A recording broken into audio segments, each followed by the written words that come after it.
मख़सूस ख़ासियतनि वारा मर्द ई वॾी उमिरि जे औरतुनि खे पसंदि कंदा आहिनि। चवंदा आहिनि त प्यार ऐं मोहबत में उमिरि जी का रंडक नाहे हूंदी। ऐं जॾहिं असां पंहिंजे भर पासे ॾिसंदा आहियूं त खोड़ नौजवान छोकिरा पंहिंजी उमिरि खां वॾियुनि नारियुनि या औरतुनि खे पसंदि करणु लॻंदा आहिनि। पर ईअं छो थींदो आहे? उनजो हिकु सबबु इहो बि आहे त हिकु वॾी उमिरि जी औरत पंहिंजे मुड़ुस मथां भाड़नि बदिरां ॾुखियनि हालतुनि में बि एडजस्ट थी सघे थी। कुझु मर्द ख़ासि औरतुनि खे पसंदि कंदा आहिनि। उन्हनि मां हिकु वॾियुनि उमिरि वारनि औरतुनि ॾांहुं राग़िब थियणु पिणु आहे। ख़ासि तौर ते कुझु शयूं आहिनि जेके नौजवान मर्द पंहिंजी उमिरि या पंहिंजे उमिरि खां घटि उमिरि वारनि औरतुनि में तलाश कंदा आहिनि। पर हक़ीक़त में उहे ख़ासियतूं थोरी वॾी उमिरि वारनि औरतुनि में हूंदियूं आहिनि। केतिरा ई मर्द केतिरनि ई सबबनि जे करे पाण खां वॾी उमिरि जी औरतुनि ॾांहुं राग़िब थींदा आहिनि। मिसाल तौरु आज़ादी पसंदि मर्द मेच्योर ऐं नंढियुनि नंढियुनि ॻाल्हियुनि खे दरगुज़र कंदड़ माण्हू अक्सर वॾी उमिरि जे औरतुनि खे पसंदि कंदा आहिनि।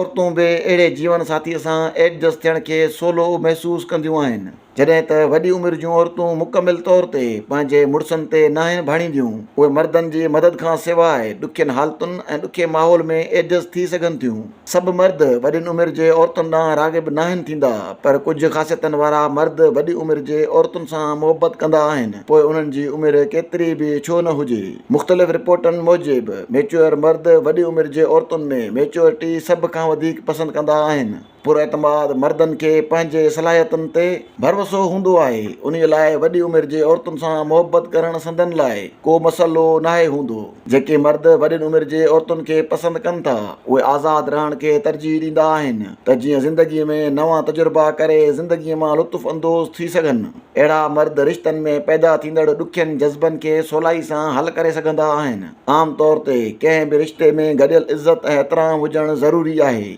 जेके मर्द वॾियुनि उमिरि जे औरतुनि खे पसंदि कनि था, उन्हनि में गॾियल एतिराम हूंदो आहे।